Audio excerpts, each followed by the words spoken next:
Already আমার introduction যেহেতু অনেক সুন্দরভাবে দিয়ে দেওয়া হয়েছে, তাহলে আমি এখানে যাব না। তো আমরা যখন নিজেরা একটা কাজের মধ্যে ঢুকি, সে কাজটা কেন করি, তো সেটার একটা একটা খুব সুন্দর ওয়ার্ড আছে। হ্যাঁ, আপনারা কি জানেন কিনা যে ইকিগাই, ইকিগাই নামে জাপানিজ একটা ওয়ার্ড আছে, যেটা বলা হয় এই ওয়ার্ডটাকে যে the reason to get up in the morning. আপনি যে সকালে ঘুম থেকে উঠতেছেন, সেটা কি কারণে উঠতেছেন সেটা আপনার ইকিগাই থেকে আসে। এটা একটা জাপানিজ ওয়ার্ড। সেটা আসলে কি বলে? হ্যাঁ, সেটা বলে অ্যাকচুয়ালি যে আপনার চারটা বৃত্ত আছে আপনার লাইফের। হ্যাঁ, আপনি যে কাজগুলো করেন সেটার জন্য আপনার চারটা বৃত্ত আছে, সেটা সমষ্টিগত ব্যাপারটা। যেমন ধরেন, আমরা একদম উপরের যে প্রথম বৃত্ত সেইটা এবং হচ্ছে সেকেন্ড বৃত্ত, এই দুইটার মধ্যে আমরা দেখতে পাচ্ছি যে হোয়াট ইউ লাভ, আপনি অ্যাকচুয়ালি কি করতে ভালোবাসেন। হ্যাঁ, আপনি প্রফেশন হিসেবে, আপনার নর্মাল কাজ হিসেবে, আপনার যে কোনো কিছু, ধরেন আপনি খেলাধুলা করতে ভালোবাসেন, অথবা আপনি আপনি গিটার গিটার বাজাতে ভালোবাসেন। এখন গিটার বাজাতে আপনি ভালোবাসেন, সেটা হোয়াট ইউ লাভ। আর একটা বৃত্ত আছে what you are good at, মানে আপনি এই কাজটাতে ভালো, আপনি ভালোবাসেন, আবার এটাতে আপনার স্কিলও আছে। আপনি গিটার ভালো শব্দ বাজাতে পারেন, আপনি মিউজিক অনেক, আপনার সেন্স ভালো। তাহলে সে কাজটা, এই দুইটা বৃত্ত যদি শুধুমাত্র হয়, এই দুইটা বৃত্তের ইন্টারসেকশন হচ্ছে আপনার প্যাশন হতে পারে, যে আপনি যে কাজটা ভালোবাসেন এবং যে কাজটাতে আপনার স্কিল আছে, সেই কাজটার যখন সম্মিশ্রণ হবে, সেই কাজটা আপনার প্যাশন হতে পারে। কিন্তু ধরেন আপনি গিটার বাজাতে খুব ভালোবাসেন এবং গিটার আপনি খুব ভালো বাজাতেও পারেন, কিন্তু ফ্রেন্ড সার্কেলের আড্ডা ছাড়া আপনি আর গিটার বাজান না, বা এটার জন্য আপনাকে কেউ টাকা দেয় না, বা আপনার লাইভলিহুড, আপনার রিজিক এটা দিয়ে আসতেছে না, তাহলে, এবং এটা আপনার পৃথিবীরও দরকার নেই হিসাবে, তাহলে এটা শুধুমাত্র আপনার প্যাশনই হতে পারবে, এটা কিন্তু আপনার প্রফেশন হতে পারবে না। কারণ লাইফের আপনার প্রফেশনের অনেক বড় একটা জায়গা হচ্ছে আপনি এখান থেকে আর্নিং করতে পারতেছেন কিনা। আপনার উপরে একজন পুরুষ হিসেবে যেই, বা একজন ইন্ডিভিজুয়াল হিসেবে আপনার উপরে যেই রেসপন্সিবিলিটি দেওয়া আছে, বা আপনি রেসপন্সিবিলিটি নিচ্ছেন, সেই রেসপন্সিবিলিটির জন্য কিন্তু আপনার one of the core reason হচ্ছে আপনি আর্ন করতেছেন এবং আপনি আপনার লাইভলিহুড সেভাবে আপনি আগায় নিয়ে যাচ্ছেন। তাহলে আপনি যেটা ভালোবাসেন এবং আপনি যেটাতে ভালো, সেটা আপনার প্যাশন হতে পারে, সেটা কিন্তু আপনার প্রফেশন নাও হতে পারে। যেমন গিটার বাজিয়ে আপনি টাকা পাচ্ছেন না, তাহলে আপনার এটা প্রফেশন না, আপনার এটা শুধুমাত্রই প্যাশন। ঠিক আছে? তাহলে পরেরটায় যদি যাই, যে যে কাজটায়, যে কাজটা আপনার স্কিল আছে এবং সেই স্কিলের মাধ্যমে আপনি টাকাও কামাই করতে পারেন, তাহলে সেটা আপনার প্রফেশন হতে পারে। কিন্তু ধরেন এই কাজটা আপনি ভালোবাসেন না, ঠিক আছে, তাহলে আপনি প্রফেশনে এমন একটা কাজ নিলেন বা এমন একটা কাজ করতেছেন, হ্যাঁ আপনার স্কিল আছে, আপনি এটা দিয়ে টাকাও পান, কিন্তু কাজটা আপনার ভালো লাগে না। যেমন ধরেন আপনি একটা কোম্পানির জন্য ফ্রিল্যান্সার হিসেবে কাজ করতেছেন, ধরেন ডেটা এন্ট্রি কাজ, আপনি ডেটা এন্ট্রি করতে খুব ভালো পারেন, হ্যাঁ এক্সেলে ডেটা এন্ট্রি খুব ভালো পারেন, এবং এটার জন্য আপনি পার আওয়ার কাজের টাকাও পাচ্ছেন, কিন্তু এই কাজটা এতটাই বোরিং আপনার কাছে যে কাজটা আপনার করতে একদমই ভালো লাগে না। তাহলে এটা কিন্তু আপনার ওই যে কোর ইকিগাই, যে জায়গাটা, যে জায়গাটার জন্য আপনি সবসময় কমফোর্টেবল থাকবেন এবং মনে হবে যে না আপনি আসলেই ভালো কিছু করতেছেন এবং আপনি নিজে স্যাটিসফাইড থাকবেন আপনার মনের দিক থেকে, সেটা কিন্তু অর্জন হবে না। তো প্রফেশন সেটা হতে পারে, কিন্তু সেটা যেহেতু আপনার ভালোবাসেন না, সে কাজটা আপনার ভালো লাগে না, সে কাজটা পৃথিবীরও ওভাবে দরকার নাই অত বিগ স্কেলে, তখন কিন্তু সেটা আপনার প্রফেশন হিসেবে থেকে যেতে পারে, কিন্তু আপনি সাস্টেইন করবেন না, ওই প্রফেশনটা আপনার জন্য সাস্টেনেবিলিটি, আপনার ক্যারিয়ারের জন্য সাস্টেনেবল হবে না। তো সেই হিসেবে এর পরেরটা আমরা দেখি যে what you can be paid for এবং হোয়াট দ্য ওয়ার্ল্ড নিডস। ধরেন পৃথিবীর কাজটা খুব দরকার এবং কাজটাতে আপনি টাকাও পাবেন, এই দুটা বৃত্ত, কিন্তু ওই কাজটা আপনি ভালোবাসেন না, আবার কাজটাতে আপনার স্কিলও নাই, তাহলে সেরকম যদি একটা কাজ হয়, সেটা কিন্তু আপনার জন্য প্রফেশন হতে পারবে না, প্যাশনও না, আপনার ভকেশন হিসেবে কাজটা থাকতে পারবে। যেমন ওয়ার্ল্ডের খুব দরকার, এখন আমাদের দেখতে পাচ্ছি আমাদের এখন বর্তমান সরকার খুব নদী নালা খনন করতেছে, খুব কষ্ট করতেছে, নদী নালা উদ্ধার করতেছে, পৃথিবীর দরকার, হ্যাঁ নদী নালা উদ্ধার করা দরকার, এবং আপনি এই কাজটা যদি আপনি নিজে গিয়ে গায়ে গতরে খাটেন, তাহলে আপনাকে পেমেন্টও দেবে, হ্যাঁ, কিন্তু এই কাজটা তো আপনার স্কিল ওভাবে নাই। আবার আপনি এই কাজটা হয়তো ওই নর্দমায় গিয়ে আপনি পরিষ্কার করতেও যাবেন না, আপনার ভালো লাগবে না, তাহলে সেটা কিন্তু আপনার প্রফেশনও হবে না, আপনার প্যাশনও ওভাবে আসবে না, ভোকেশনাল টাইপ কিছু আপনার জন্য এটা হতে পারে। আরেকটা বৃত্তর ইন্টারসেকশন আছে, হোয়াট ইউ লাভ, আপনি কি ভালোবাসেন এবং যেটা ওয়ার্ল্ডের দরকার। আপনি একটা জিনিস ভালোবাসেন এবং সেটা ওয়ার্ল্ডেরও দরকার, তাহলে সেটা আপনার মিশন হইতে পারে। কিন্তু সেটাতে আপনার স্কিল নাই, আপনি সেটাতে আপনার গুড না, আপনার সেটা স্কিল নাই এবং সেটা থেকে আপনি টাকাও পাচ্ছেন না, তাহলে সেটা আপনার শুধু মিশনই থেকে যেতে পারবে, কিন্তু এটা আপনার মেইন কোর কাজটা হতে পারবে না। আপনি ভালোবাসেন, ওয়ার্ল্ডেরও দরকার, কিন্তু আপনার স্কিল নাই, আপনি টাকাও পান না, তাহলে কতদিন আপনি সাস্টেইন করবেন? আপনার তো টাকা দরকার লাইভলিহুডের জন্য, আপনার স্কিল থাকা দরকার। সো এটা আপনার মিশন ছাড়া অন্য কিছু হতে পারবে না। তাহলে ব্যালেন্সটা কখন হবে?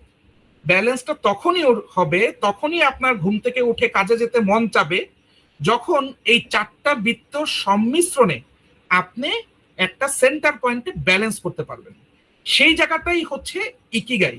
এই জায়গাটা যখন একটা মানুষ খুঁজে বের করতে পারে যে আমি যে কাজটা করতেছি সে কাজটাতে আমার স্কিলও আছে, সে কাজটার জন্য আমি টাকাও পাই, সে কাজটা পৃথিবীরও অনেক দরকার, আবার এই কাজটা আমি ভালোবাসি, এরকম একটা কাজ যখন আপনি প্রফেশন হিসেবে নেন, তখন সেটা আপনার প্যাশনেও কাজ করে, আপনার মিশনকেও ইনক্রিজ করে, আপনার ভোকেশনাল জিনিসটাকেও বাড়ায়, এবং সেটাই আপনার সেন্টার পয়েন্ট। এবং সেই জায়গাটা মানুষ যখন খুঁজে পায়, সেটা তার জন্য একটা সাস্টেইনেবল ক্যারিয়ার হয়। এখন আমি যখন ফ্যাশন জগতে ছিলাম, এখনো আছি, ফ্যাশন জগতেই আছি, টেক্সটাইল লাইনেই আছি, কিন্তু যখন আমি বুটেক্সে পড়তাম, আমি আমার পার্সোনাল ইয়াটাই বলি, হ্যাঁ, পার্সোনাল পিছনের ঘটনাটাই বলি, যখন বুটেক্সে পড়তাম তখন দেখতাম যে হ্যাঁ, বুটেক্সে পড়তেছি, ব্যবসাটা বোঝা লাগবে, গার্মেন্টস ব্যবসা বোঝা লাগবে, এবং হচ্ছে হলো গিয়ে এই ব্যবসাটা বুঝতে হলে ভালো ডিপার্টমেন্ট কি, কোন জায়গায় গেলে সব বোঝা যায়। তখন দেখছি যে হ্যাঁ, মার্কেটিং মার্চেন্ডাইজিং যদি লাইনে যাওয়া যায়, তাহলে এইটাই গেলে ব্যবসা বোঝা যায়, এটাই গেলে বায়ারদের সাথে কাজ হয়, এটাই গেলে দেখছি যে বিদেশ ভ্রমণ হয়, হ্যাঁ, এটাই গেলে ডেস্ক জব, গরম ডাইং এর মধ্যে গরমের মধ্যে জব না, বা প্রোডাকশন কষ্টটা কম, এভাবে ভেবেই কিন্তু ক্যারিয়ারটাকে সেট করা। এবং আমি কিন্তু শুরুতে মার্কেটিং মার্চেন্ডাইজিং দিয়ে আমার ক্যারিয়ার শুরু করছি। অনেকেই আমাকে, যখন আমি সাস্টেনেবিলিটি লাইনে চলে আসি, সার্কুলার ইকোনমি লাইনে চলে আসি, যখন আমরা বলি যে আমি সার্কুলার ইকোনমি রিসাইক্লিং এর দিকে কাজ করি, অনেকেই আমাকে কোশ্চেন করে যে আপনি এই ক্যারিয়ারে কেন গেছেন? আপনি তো মার্কেটিং মার্চেন্ডাইজিং তো সবার স্বপ্নের ক্যারিয়ার, সবাই ওই জায়গায় যায় এবং হচ্ছে হলো গিয়ে ওই জায়গাটায় তারা ভালো করতে চায়, বাইরের সাথে কাজ করতে চায়, 5-6 বছর হয়ে গেলে একটা ভালো পজিশনেও চলে যায়। এবং আমি আলহামদুলিল্লাহ 8-9 বছর, ওই 8 বছর ওই ওই ইয়েতে ছিলাম, মার্চেন্ডাইজিং এ ছিলাম, এবং খুব দ্রুত প্রমোশন পেয়ে আমি টিম লিডার হয়ে গেছিলাম, আমি ম্যানেজার হয়ে গেছিলাম মার্কেটিং মার্চেন্ডাইজিং এর। এরকম একটা পজিশন থেকে চেঞ্জ করে মানুষ কিন্তু আরেকটা রিস্কি নিউ জব সেক্টরে কিন্তু অনেকেই কমফোর্টেবল জোন থেকে আর বেরোতে চায় না। আমাকে, আমি এই কোশ্চেনটা সহসাই পাই যে আপনি মার্কেটিং মার্চেন্ডাইজিং ছেড়ে দিয়ে ম্যানেজার হয়ে গেছিলেন, আপনি তো একদম এন্ট্রি লেভেলের লোকও না, যে আপনার খুব কষ্ট হচ্ছে, স্যাম্পলের বস্তা টানা লাগতেছে, প্রতিদিন স্যাম্পল পাঠানোর, স্যাম্পলে দৌড়াদৌড়ি আর এই দৌড়াদৌড়ি, সেটাও না, আপনি তো ম্যানেজার পজিশনে চলে গেছিলেন, তাই এটা ছাড়ছেন কেন? তখন আমি, আমার কাছে, আমি নিজের কাছেই আমার উত্তরটা এরকম যে এই যে ইকিগাইয়ের জায়গাটা, আমি যখন মার্কেটিং মার্চেন্ডাইজিং এ ছিলাম, হ্যাঁ, আমার স্কিল খুব ভালো ছিল, মার্কেটিং মার্চেন্ডাইজিং আমি খুব ভালো পারফর্ম করতেছিলাম, এবং সে কারণে আমার প্রমোশনও খুব তাড়াতাড়ি হচ্ছিল। আমি কি এটা থেকে পেমেন্ট পাচ্ছিলাম? হ্যাঁ, আমি খুব ভালো টাকা পয়সা আলহামদুলিল্লাহ আর্ন করতেছিলাম। আপনারা জেনেই থাকবেন মার্কেটে ট্রেন্ড কিরকম। এটা কি ওয়ার্ল্ডের দরকার আছে? হ্যাঁ, আমার মনে হয়েছে এটা ওয়ার্ল্ডের দরকার আছে, এবং এই কাজটা আমার ভালোবাসতাম। মার্কেটিং মার্চেন্ডাইজিং আমি কি ভালোবাসতাম? হ্যাঁ, আমি এই কাজটাও খুব ভালোবাসতাম, যে বাইরের সাথে কাজ, এটা টার্গেট করেই তো আমার ক্যারিয়ার আমি শুরু করি। তো দ্য ওয়ার্ল্ড নিডস, এই জায়গাটায় এসে আমি ফিল করলাম যে আমি পেমেন্টও পাচ্ছি, কাজও স্কিল ভালো, আমি ভালোবাসি, কিন্তু ওয়ার্ল্ডের জন্য জরুরি কোনটা? পৃথিবীর জন্য আমি মার্কেটিং মার্চেন্ডাইজিং করে অর্ডারের পর অর্ডার সাপ্লাই দিচ্ছি বায়ারদেরকে, সেইটা দরকার, নাকি আমার এই মেধাটা, আমার এই স্কিলটা আমি যদি ওয়ার্ল্ডের জন্য আরো বেটার কিছুতে দিতে পারি, অফকোর্স যে এখানে ভালোবাসাটাও থাকবে, আবার আমার স্কিলটাও তো আছে, আর আরেকটা more motivation, what you can be paid for, this is a bigger motivation, right? So এটাও যদি আরো আপ আসে, আলহামদুলিল্লাহ আমি যখন মার্চেন্ডাইজিং থেকে চেঞ্জ করে এই কোম্পানিতে আসি, আমি একটা হাই স্যালারি নিয়ে, আরো বেটার স্যালারি নিয়ে আসছি। ওটাও আমার একটা বড় মোটিভেশন ছিল। বাট ওয়ার্ল্ডের নিডটাও তখন আমার এই সার্কুলার ইকোনমি, সাস্টেনেবিলিটির এই ট্রেন্ডের এই জিনিসটাতে তখন আমার আরো বেশি ফোকাস হয়, কারণ এইটা হচ্ছে ব্লু ওশেন ইকোনমি। আর মার্কেটিং মার্চেন্ডাইজিং কিন্তু অনেক কম্পিটিটিভ, অনেক দ্রুত আপনাকে প্রমোশন পেতে হলে অনেক আপনার হচ্ছে হলো এটা রেড ওশেনের মতো, আপনার অনেক যুদ্ধ করতে হবে, আপনার অনেক কিছু করতে হবে। কিন্তু আপনি এই ট্রেডে আসলে এখানে একে আপনার ক্যারিয়ারও ভালো, ওয়ার্ল্ডেরও দরকার, এবং সবকিছু আপনার ইকিগাইটা আপনি তখন এই জায়গাটায় খুঁজে পান। আমি আমার জন্য পার্সোনালি আমি এই জায়গাটায় খুঁজে পাইছি বলে আমি কিন্তু সুইচ আউট করে, এবং কমফোর্টেবল জোন থেকে আমি কিন্তু একটা আনকমফোর্টেবল, তখন এটা খুব বেশি আনকমফোর্টেবল ছিল এই জায়গাটাতে, আমি এই জায়গাটাতে তখন সুইচ করি। তো ইকিগাইটা ফাইন্ড করা প্রত্যেকের ক্যারিয়ারের জন্য খুবই গুরুত্বপূর্ণ। যেহেতু আজকের এই সেশনের ক্যারিয়ারটা খুব গুরুত্বপূর্ণ একটা জায়গা, এর জন্য আমি কয়েকটা স্লাইড এই ক্যারিয়ার রিলেটেড ফোকাসের জন্য রাখছি। যে আপনারা কেউ যদি স্টুডেন্ট থেকে থাকেন, কেউ যদি নিউ কামার থেকে থাকেন, কেউ যদি আর্লি স্টেজ থেকে থাকেন, তাহলে তারা দ্বিতীয়বার চিন্তা করেন যে আপনাদের ইকিগাইটা কোন জায়গায় আপনারা ফাইন্ড করতে পারতেছেন। কারণ নইলে পরবর্তীতে ভবিষ্যতে আপনি কিন্তু কাজ করে যাবেন, আপনি টাকাও পাবেন, কিন্তু আপনার সকালে ঘুম থেকে উঠতে মন চাবে না। আপনি সকালে ঘুম থেকে উঠেই একটা মেসেজ দিবেন যে আমি আজকে অসুস্থ, ঠিক আছে, আমি আজকে আসতে পারবো না। আপনার ঘুম থেকে উঠেই আপনার মন চাবে যে আমি যদি আজকে না যাইতে পারতাম, ঠিক আছে। আপনি একটা একটা মন একটা ভারাক্রান্ত জিনিস নিয়ে আপনি কাজে যাবেন, তাহলে সেটার আউটপুটও ভালো আসবে না। সো ইকিগাইটা বের করা প্রত্যেকের নিজেদের জন্য ক্যারিয়ারে খুবই গুরুত্বপূর্ণ। তো এখানে আরেকটা জিনিস আমরা জানি, মাসলোস হায়ারার্কি অফ নিড। এই যে আপনার বেসিক সাইকোলজিক্যাল নিড একদম নিচের যেটা, আমি ইন্ডিভিজুয়াল এক্সাম্পলে বাম পাশেরটা যদি বলি, যে বেসিক সাইকোলজিক্যাল নিডটাই আমার সবার আগে দরকার। আমি পাশ করেই আমি একটা চাকরি দরকার, এখন আমি চাকরি যেইটা পাই সেটাই ঢুকে গেলাম, ঢুকে যে 2-3 বছর পার করে ফেললে এরপরে যখন আপনার দেখতেছেন ইকিগাই মেলে না, তখন কিন্তু আপনার প্রবলেম হয়ে দাঁড়াবে, ঠিক আছে। তো দেখেন এই যে যখন আপনি হুট করে ঢুকে গেলেন, এরপরে সেফটি সিকিউরিটি নিডটা আসে, যে স্টেবিলিটি অফ ইনকাম, আপনার এই চাকরি আপনাকে স্টেবল ইনকাম দিচ্ছে কিনা। আপনি যখন এই ধারটাও পার পেয়ে যাবেন যে সেফটি পাচ্ছি, আমার সিকিউরিটি হচ্ছে, এবং আমার আশেপাশের যে কলিগস এবং আমার পরিবেশ এনভায়রনমেন্ট আমাকে একটা অ্যাফিলিয়েশন দিচ্ছে, বিলঙ্গিংনেস দিচ্ছে, আপনার কাজ করার ওনারশিপ দিচ্ছে, তখন কিন্তু আপনি আপনার এই অ্যাফিলিয়েশনটা কাজ করবে। সেই স্টেজের পরের স্টেজ কিন্তু আপনার স্টিম নিডস, আপনার স্ট্যাটাস, আপনার জব টাইটেল, এই জিনিসগুলো আপনি তখন প্রমোশন চাবেন, আপনি কাজগুলোর মধ্যে আপনি অর্থনৈতিক জিনিসগুলোও দেখবেন। হ্যাঁ, আপনার সেলফ স্টিম নিডসটা তখন খুব বেশি প্রায়র আকারে কাজ করবে। আমার মার্কেটিং মার্চেন্ডাইজিং থাকা অবস্থায় কিন্তু আমি এই স্টিম নিডসটা ফুলফিল মোটামুটি করে ফেলতে পারছিলাম। এরপরে যখন সেলফ অ্যাকচুয়ালাইজেশনের জায়গাটা আছে, সেই জায়গাটাই ইকিগাইয়ের মেইন পয়েন্ট। আমি যখন মার্কেটিং মার্চেন্ডাইজিং এ ছিলাম, তখন কিন্তু আমার সেলফ অ্যাকচুয়ালাইজেশনের জায়গাটা মোটামুটি পূরণ ছিল, যে হ্যাঁ এই জায়গাটা খারাপ না, ভালো, আমি তো ভালো, আমি যেভাবে টার্গেট নিয়ে গেছি সেভাবেই করছি। কিন্তু যখন আরেকটা অপরচুনিটি আসলো, যেটা আমার নিচের চারটাকেই ফুলফিল করে, পাশাপাশি সেলফ অ্যাকচুয়ালাইজেশনের জায়গাটা, সেলফ ফুলফিলমেন্টের জায়গাটা আরো বেটার আমাকে সার্ভ করতেছে, তখন কিন্তু আপনি ঠিকই মুভ আউট করবেন, এবং আপনি ঠিকই কিন্তু ওই জায়গাটায় চলে যাবেন, এবং সেটাই কিন্তু হয়। এই যে ইকিগাইটা আপনি বের করে এগিয়ে যেতে পারছেন, এটাও কিন্তু মাসলোস হায়ারার্কি অফ নিড থেকেই প্রমাণ করা যায়, ঠিক আছে। তো এই ছিল আমার ক্যারিয়ার রিলেটেড একটু ছোট করে আপনাদের জন্য বলা, ঠিক আছে। এখন আমরা কিছু ফ্যাক্টস দেখব, কিছু জিনিস দেখব, যে আসলে আমাদের কেন সার্কুলার ইকোনমিটা দরকার, এইটা আমরা একটা একটা পয়েন্ট অফ ভিউ থেকে দেখব। তো আমরা অনেকেই জানি, এখন আমরা যারা টেক্সটাইল লাইনে আছি, যে আমাদের কটন চাষ কি পরিমাণে পানি হচ্ছে, এটা পানি শোষণ করে। এই যে দেখেন, একটা টি শার্ট বানাতে আপনার পানি লাগতেছে প্রায় 2720 লিটার। সেটা একেবারে কটন চাষ থেকে শুরু করে আপনি সেই তুলাটাকে আপনি জিনিং এ নিয়ে এসে তুলা বানায়, সেই তুলাটা আপনি ইয়ার্ন স্পিনিং এ নিয়ে ইয়ার্ন বানায়, সেটা ফ্যাব্রিকে আপনার নিটিং করে ডাইং করে, এরপরে গার্মেন্টস কাটিং করে, এরপরে শিপট করে দিচ্ছেন, এরপরে কনজিউমার পড়ছে, ওয়াশ করছে। এই যে পুরোটা লাইফ সাইকেল একটা টি শার্টে, এখানে প্রায় 2720 লিটার পানি লাগে, যেটা কিনা একটা মানুষ 3 বছর ধরে এই পানি পান করতে পারে। তার মানে একটা টি শার্ট বানাতে যে কটন লাগে, সেইটাতে যে পানি লাগে, সেটা মানুষের ড্রিঙ্কেবল ওয়াটার হচ্ছে 3 বছরের একটা মানুষের। তাহলে একটা মানুষ যদি একটা টি শার্ট না বানানো হইতো, একটা মানুষ 3 বছর পানি সিকিউর, তার খাওয়ার পানি। এখন আপনাদের মনে কোয়েশ্চেন আসতে পারে, পানির কি কোনো সমস্যা আছে নাকি? যতদিকে তাকাই সবই তো পানি।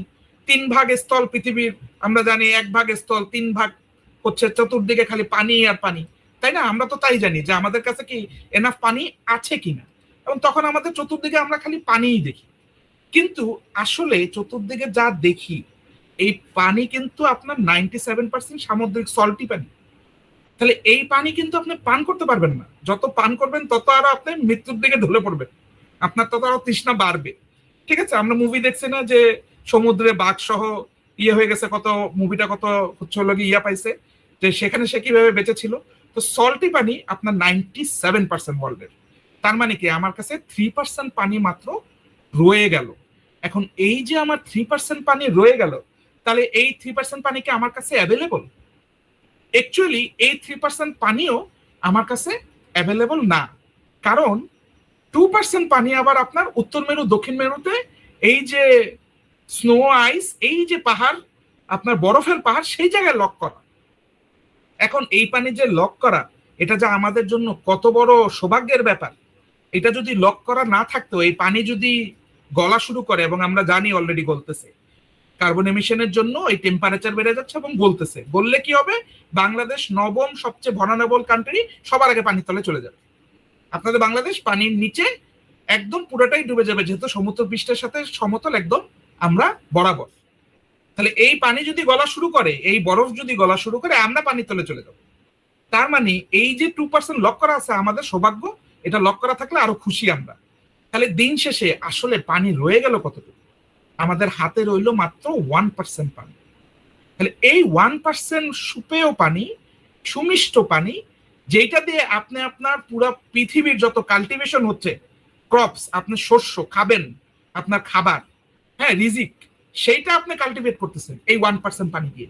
এবং আপনি পানি পানও করতেছেন, আপনার শরীরের 80%-এর উপরে পানি। তাহলে আপনি ড্রিঙ্কেবল ওয়াটার এবং আপনি শস্য যা চাষ করতেছেন সবকিছুতে, এবং পশু পাখি যা খাচ্ছে, সব হচ্ছে আমার এই 1% ফ্রেশ ওয়াটার দিয়ে। তার মানে কি, অ্যাকচুয়ালি এই 1% ফ্রেশ ওয়াটারের কারণেই পৃথিবীতে এখন দেখেন প্রতি 10 জনে 2 জন, প্রায় 1.5 বিলিয়ন পিপল ফ্রেশ ওয়াটার কিন্তু পাচ্ছেন।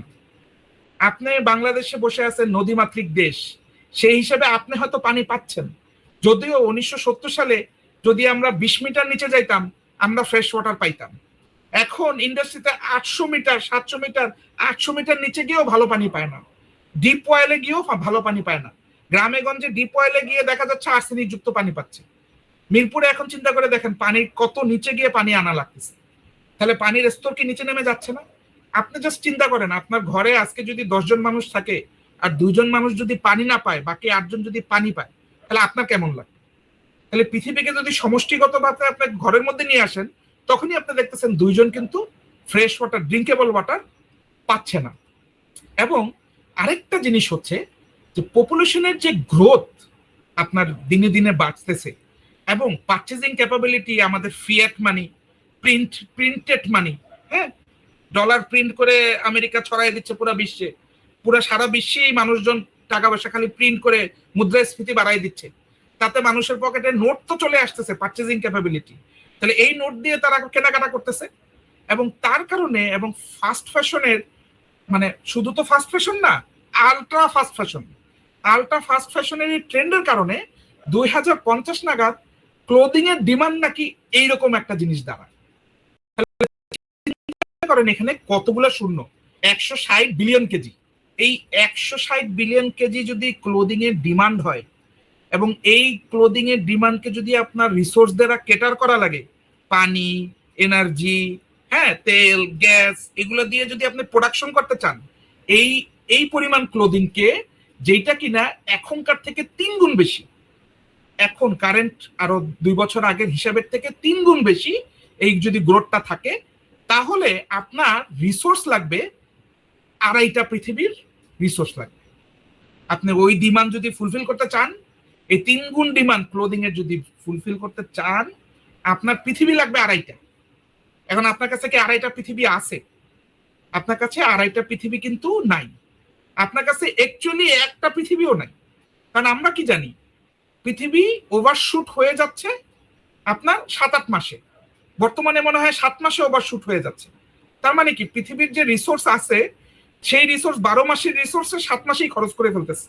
আপনি বেতন পাইছেন, আপনি বেতন পাই 15-16 দিনই আপনার বেতন শেষ। বাকি 14 দিন আপনি কি করতেছেন? ধার কর্য করে অমুকের কাছে ধার, অমুকের কাছে ধার, তমুকের কাছে ধার, দোকানে ধার, হ্যাঁ, এইভাবে চলতেছে। পৃথিবীর রিসোর্সও এইভাবে চলতেছে। আজকে যদি আপনি সার্চ দেন, হইতে পারে এটা আগস্টের বা কোনো ডেট আসবে অথবা জুলাইয়ের কোনো ডেট আসবে, যে পৃথিবীর রিসোর্স ওভারশুট হয়ে যাচ্ছে 7 মাসে। বাকি 5 মাস আপনার পৃথিবীর রিসোর্স নাই পৃথিবীর মানুষকে সাপোর্ট দেওয়ার জন্য। তার মানে অ্যাকচুয়ালি আপনার কাছে একটা পৃথিবীরও রিসোর্স নাই। সেখানে আপনি ক্লোদিং এমন ভাবে বানাচ্ছেন, এমন ট্রেন্ড সেট করছেন আলট্রা ফাস্ট ফ্যাশনের, যে সিজন আগে জানতাম 2টা, এখন সিজন 2 মাস পর চেঞ্জ হয়, 6টা সিজন চলে আসছে। হাজার হাজার লক্ষ লক্ষ স্টাইল করে যাচ্ছেন, প্রোডাকশন করে যাচ্ছেন, শিপমেন্ট করে দিচ্ছেন। তাহলে সেইটাকে কেটার করতে হইলে আড়াইটা পৃথিবী লাগবে, যেটা আমাদের কাছে নাই। এবং 2050 নাগাদ পানির কথা বলা হয়েছে যে 40% পপুলেশন ফ্রেশ ওয়াটার ক্রাইসিসে থাকে।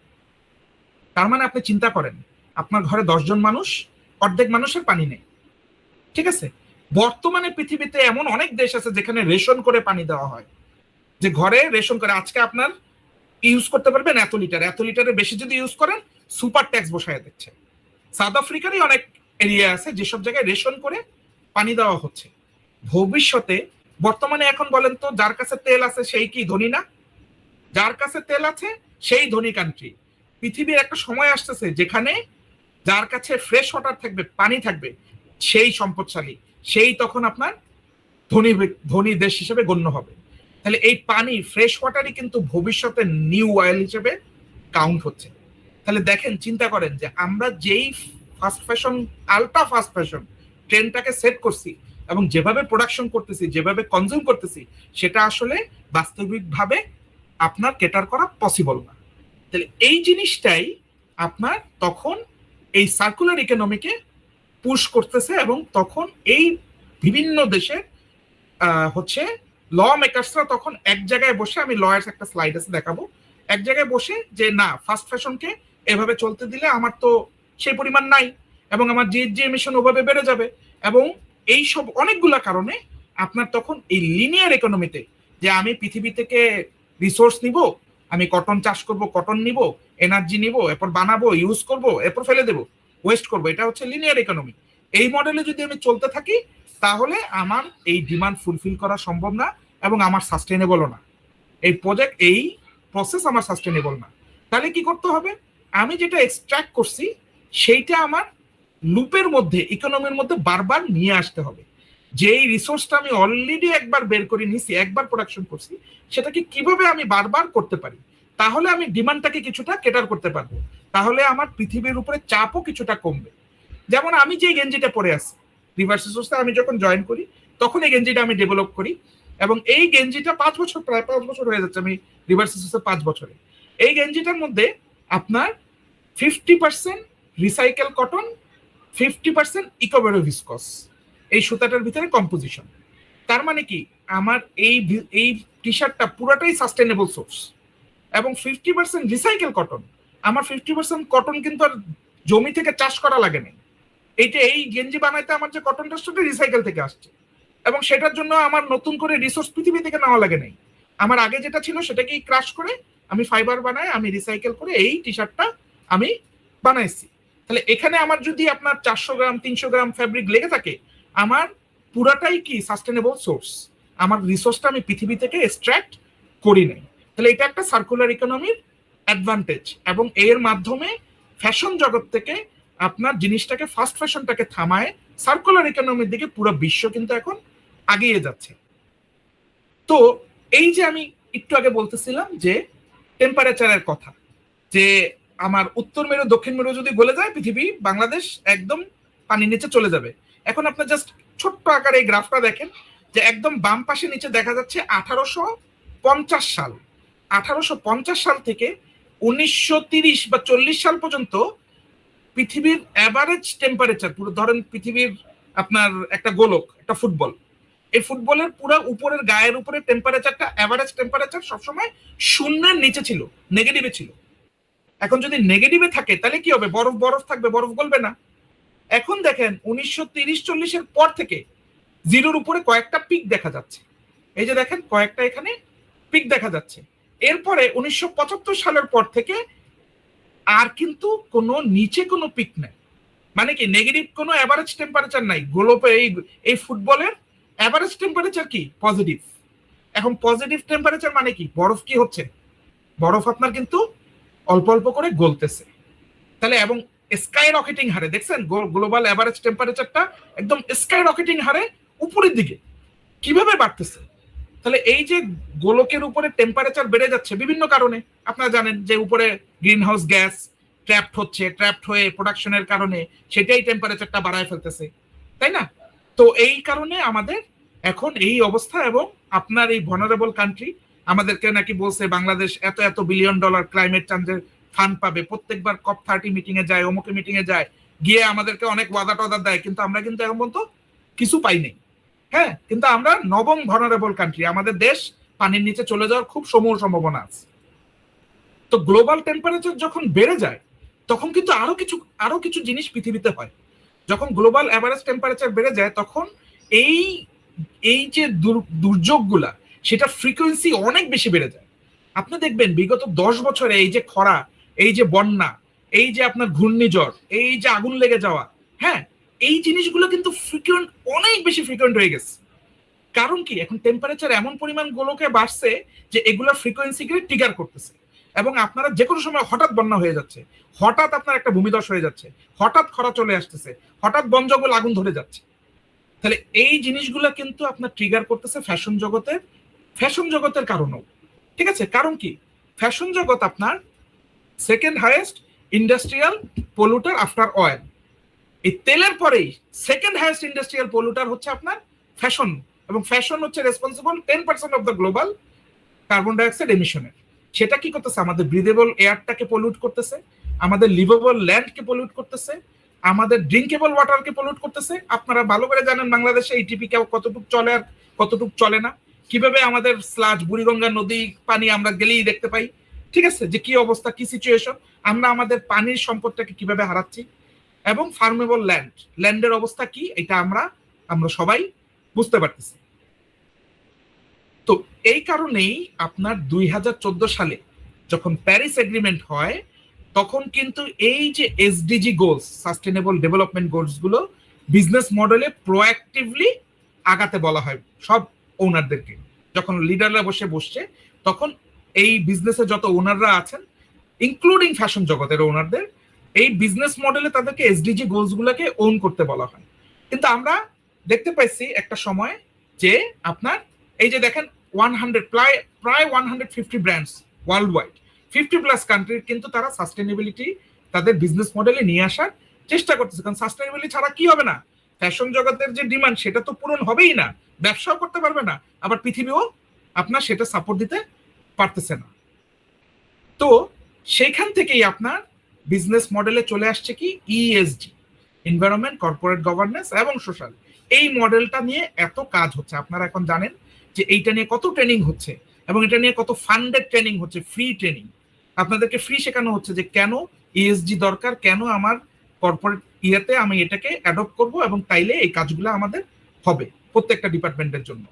এবং গ্রিন সাপ্লাই চেইন ম্যানেজমেন্টও কিন্তু এই জায়গায়, আগে আমরা সাপ্লাই চেইন ম্যানেজমেন্ট করতাম, এখন সাপ্লাই চেইনের প্রত্যেকটা স্টেজে আমি গ্রিন ইনিশিয়েটিভ গুলোকে ইনক্লুড করে নিচ্ছি, যাতে আমার ইকোনমিক অবজেক্টিভ ফুলফিল হয়, আমার মিনিমাইজ হয় কস্ট, প্রফিট ম্যাক্সিমাইজ হয়, সোশ্যাল অবজেক্টিভ গুলোও আমার ক্লিয়ার হয়, এবং এনভায়রনমেন্টাল অবজেক্টিভ, আমার কার্বন ফুটপ্রিন্ট কমে আসে, এবং ওয়েস্ট কালেকশনও আমার কারেক্ট থাকে।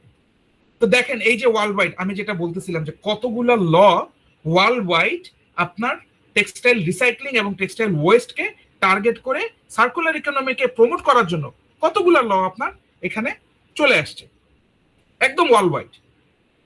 তো এবং দেখেন এখন এই যে ওয়ার্ল্ড ওয়াইড এতগুলো ল টেক্সটাইল ওয়েস্টকে নিয়ে আসছে, এবং কনজিউমাররা কি করতেছে, একবার দুইবার তিনবার পরে ফেলে দিচ্ছে। এই ফেলে দেওয়ার একটা উদাহরণ দেখেন, এবং ই কমার্স কি পরিমাণে বুম হয়েছে। 30% রিটার্ন রেট হয় ই কমার্সে, যেটা স্টোর থেকে কিনলে আগে 10%-এর মতো ছিল, এখন ই কমার্স থেকে কিনে বিভিন্ন কারণে রিটার্ন হয়। ছবিতে যা দেখছি তা আমি অ্যাকচুয়ালি পাই নাই, ছবির কোয়ালিটি যেরকম মনে হয়েছে ওরকম আমি হাতে পাইনি। এইসব কারণে এখন ই কমার্সে কিন্তু প্রচুর রিটার্ন হচ্ছে।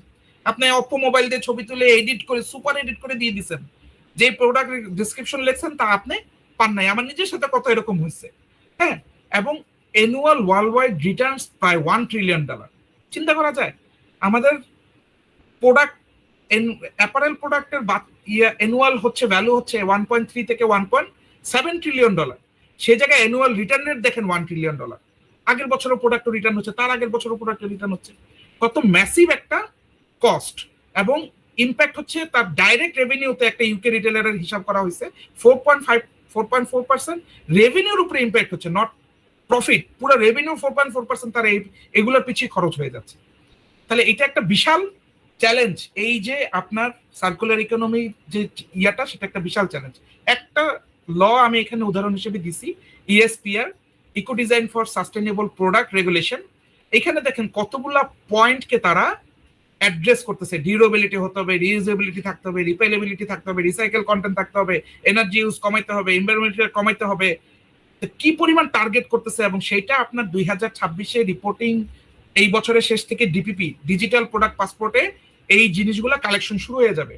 27 সালে রিপোর্টিং শুরু, 28 সাল থেকে ব্যান্ড, 28 সাল থেকে প্রোডাক্ট মার্কেটে গেলে, ইউরোপের মার্কেটে গেলে সেটা যদি না থাকে ফাইন শুরু হয়ে যাবে। তাহলে আপনার রিসাইকেল কন্টেন্ট না থাকলে, সাস্টেনেবল না হলে, ডিউরেবিলিটি না থাকলে আপনার ফাইন শুরু হয়ে যাবে। ব্র্যান্ডরা ব্যবসা করতে গেলে তখন তাদের ট্যাক্স বসে যাবে, এবং সেই জিনিস আপনাদের ঘাড়েও চলে আসবে। কিছু ব্র্যান্ডের আমি এখানে উদাহরণ দিছি যে তাদের দেখেন টার্গেট গুলো কি। আমি একটা ব্র্যান্ডই বলি, H&M। 2025 এবং 2030 তাদের টার্গেটটা দেখেন, স্টেটমেন্টটা দেখেন যে তারা কি বুঝাইতে চাচ্ছে। 30% অর 100%। 2030-এর মধ্যে কি করবে? 100%। কি বলছে? Recycled, 100% recycled or sustainable source material. তার মানে কি, তারা টার্গেটটা কি করতেছে? 100% রিসাইকেল করতে চায়, মন থেকে চায়। কিন্তু আসলে কি রিসাইকেল কি 100% প্রোডাক্ট করে ফেলা সম্ভব? আসলে করে ফেলা সম্ভব না।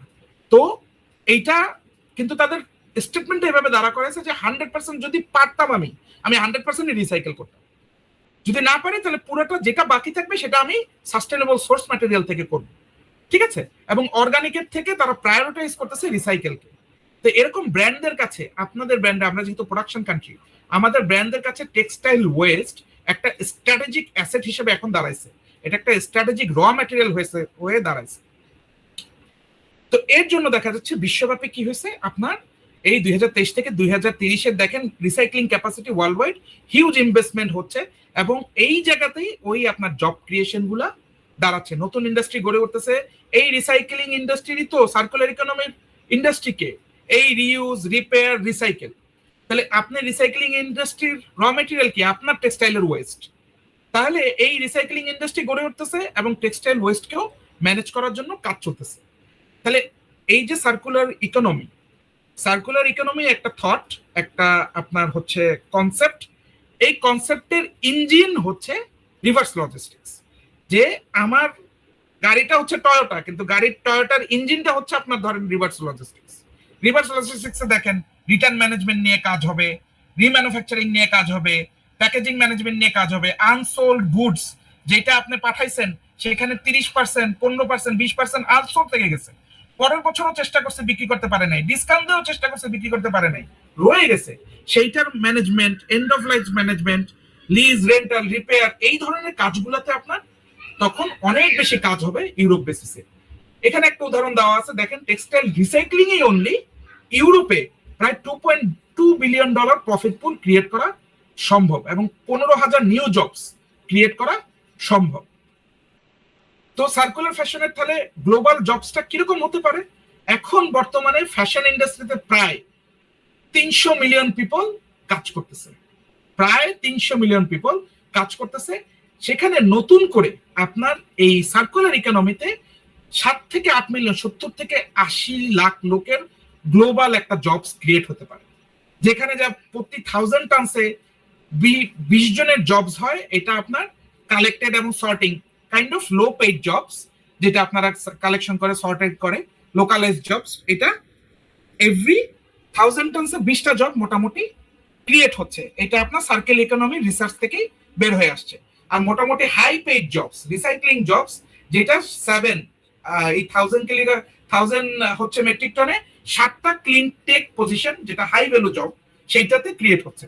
তাহলে ইনফ্রাস্ট্রাকচারে হচ্ছে স্কেলিং রিকোয়ার্ড, যেহেতু বিশ্বব্যাপী আমরা সবাই এখন জানি যে প্রায় 92 million ton global textile waste generate হয় বর্তমানে, যেটা 2030 নাগাদ 100 মিলিয়ন টনসের উপরে চলে যাবে। এইটাকে ম্যানেজ করার জন্য হিউজ ওয়ার্কফোর্স দরকার হবে, যেখানে সার্কুলার জবগুলো, এই যে রিভার্স লজিস্টিক্সে আপনার সার্কুলার জব থাকবে, রিপেয়ারিং এর জন্য আপনার সার্কুলার জব থাকবে, আপনার বিদেশে প্রত্যেকটা ব্র্যান্ড একটা রিপেয়ার হচ্ছে স্টেশন করবে। সেখানে কিন্তু আমি মনে করি আমাদের স্যাম্পল যারা ম্যান আছে, স্যাম্পল ম্যানেজার আছে বাংলাদেশে, তারা কিন্তু হাই পেইড জবে জব করতে পারবে ওই সব জায়গায়। আপনার ম্যাটেরিয়াল সায়েন্স রিসার্চ থাকবে, ডিজিটাল প্রোডাক্ট কমপ্লায়েন্সে অনেক সফটওয়্যার আসবে, সাপ্লাই চেইন টেক রোল থাকবে, যেটাতে আপনার লাইফ স্পেল এই নতুন রেগুলেশনের আন্ডারে চেক করা লাগবে। গ্লোবাল সাউথ ফর্মালাইজেশন, এই যে আমাদের দেশে ইনফর্মাল ওয়েস্ট পিকিং চলতেছে, তারা জোট কারা নিয়ে যাচ্ছে। আমাদের এখানে যাদের মাসল পাওয়ার আছে, আমাদের এখানে যারা পলিটিক্যালি কানেক্টেড, তারা আপনার ইনফর্মালি ওয়েস্টটা পিক আপ করতেছে। তখন কিন্তু এটা আপনার ফর্মালাইজেশনের আন্ডারে চলে আসতে হবে, কারণ ডিমান্ডটাকে ফর্মাল, ব্র্যান্ডের থেকে ডিমান্ড, এটা সরাসরি আপনার তার সাপ্লাই চেইন ওপেন হয়ে যাচ্ছে। স্যার সিএস ট্রিপলডিতে corporate social due diligence directive, এই লয়ের আন্ডারে তাদের সাপ্লাই চেইন ওপেন হয়ে যাচ্ছে। তখন যদি দেখে ফ্যাক্টরি একটা ইনফর্মাল ওয়েস্ট হ্যান্ডলারকে দিচ্ছে, যার কোনো ইনফ্রাস্ট্রাকচার নাই, কিছু নাই, খুঁজলে চাইল্ড লেবারও পাওয়া যেতে পারে, তখন কিন্তু ফ্যাক্টরিতে অর্ডার বন্ধ হয়ে যাবে। ফ্যাক্টরি অর্ডার বন্ধ হয়ে যাবে, হাজার হাজার শ্রমিক মুহূর্তের মধ্যে চাকরি নেই। ঠিক আছে, তো এরকম অবস্থা কিন্তু হয়ে দাঁড়াবে। এই ফর্মালাইজেশনও প্রচুর কাজ হবে।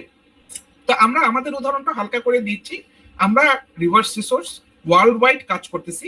আমরা একটা মাল্টিন্যাশনাল কোম্পানি প্ল্যাটফর্ম, যারা টেক্সটাইল টু টেক্সটাইল রিসাইক্লিং কে ট্রেসেবিলিটির আন্ডারে নিয়ে আসে এবং এটাকে স্কেল করতে সাপ্লাই চেইনে হেল্প করে। আমরা 38টা দেশ থেকে আমাদের প্ল্যাটফর্মে ডেটা পাই।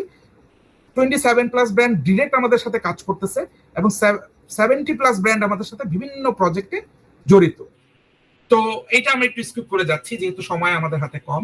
আমাদের 1800 ফ্যাসিলিটি আমাদের ওয়ার্ল্ড ওয়াইড আছে, 4 জায়গায় অফিস আছে, থাউজেন্ডস অফ মেট্রিক টন আমাদের রিসাইকেল ওয়েস্টের আমরা ট্রেসেবিলিটি ম্যাপ করি। বিভিন্ন ব্র্যান্ড আমাদের সাথে কাজ করছে। আমরা বিভিন্ন প্রজেক্টে ওয়ার্ল্ড ওয়াইড বিভিন্ন প্রজেক্ট চলতেছে, Bangladesh, Egypt, Morocco, Tunisia, India. আমাদের বাংলাদেশে মাল্টিপল প্রজেক্টস অলরেডি চলছে, circular fashion partnership, switch to circular economy, SMEP project. কেন এত প্রজেক্ট চলতেছে, কেন বিদেশিরা ফান্ডিং দিচ্ছে, কেন এই প্রজেক্টগুলো বাংলাদেশে চলতেছে, প্রোডাকশন কান্ট্রিগুলোতে চলতেছে? জাস্ট বিকজ আমাদের অ্যাওয়ারনেস যদি না থাকে, তাহলে দিন শেষে আমরা গ্লোবাল ডিমান্ডকে ক্যাটার করতে পারবো না এবং আমরা কম্পিটিটিভনেস হারাবো। প্রোডাক্টের অর্ডার চলে যাবে অন্য দেশে, যারা এটাকে হাইলাইট করে তারা প্রোডাক্টের অর্ডার নিয়ে যাবে। বর্তমানে অলরেডি ইন্ডিয়া কিন্তু আমাদের থেকে অলরেডি অনেক আগায় যাচ্ছে। এই বছর রানিং বছর অনেক অর্ডার ক্যাম্বোডিয়া এবং ভিয়েতনামে কিন্তু তারা গ্র্যাব করে নিয়ে যাচ্ছে। বাংলাদেশের অর্ডার ট্রান্সফার হচ্ছে অনেক জায়গায়, অনেকগুলা কমপ্লেক্সিটির কারণে। তার মধ্যে একটা কমপ্লেক্সিটি হচ্ছে ইনফরমালিটি। আমাদের সাপ্লাই চেইনে আমরা অ্যাওয়ারনেস কম, আমাদের সাপ্লাই চেইনে আমরা অ্যাডপ্ট করে নিতে কম আগায় আসি। ফর ইন্ডিয়ার কোম্পানিগুলো অ্যাডপ্ট করে নিতে খুব দ্রুত, তারা সার্কুলার ইকোনমি বিশাল প্রজেক্ট বানায় ফেলছে। আমাদের সাপোর্টিং পার্টনার আপনার ডানে দেখতে পাচ্ছেন, আমাদের প্ল্যাটফর্মে এরকম রিপোর্ট আসে এবং বিভিন্ন কাজ হয়। আপনারা যদি ফ্যাক্টরি হন আমাদের সাথে কাজ করতে পারেন, ব্র্যান্ড হন আমাদের সাথে কাজ করতে পারেন। ফ্যাক্টরি ইন্ডাস্ট্রি সবাই আমাদের সাথে মোটামুটি এই রিলেটেড কাজ করে। তো মোটামুটি আমার দিক থেকে প্রেজেন্টেশন এখানেই শেষ। Thank you everyone.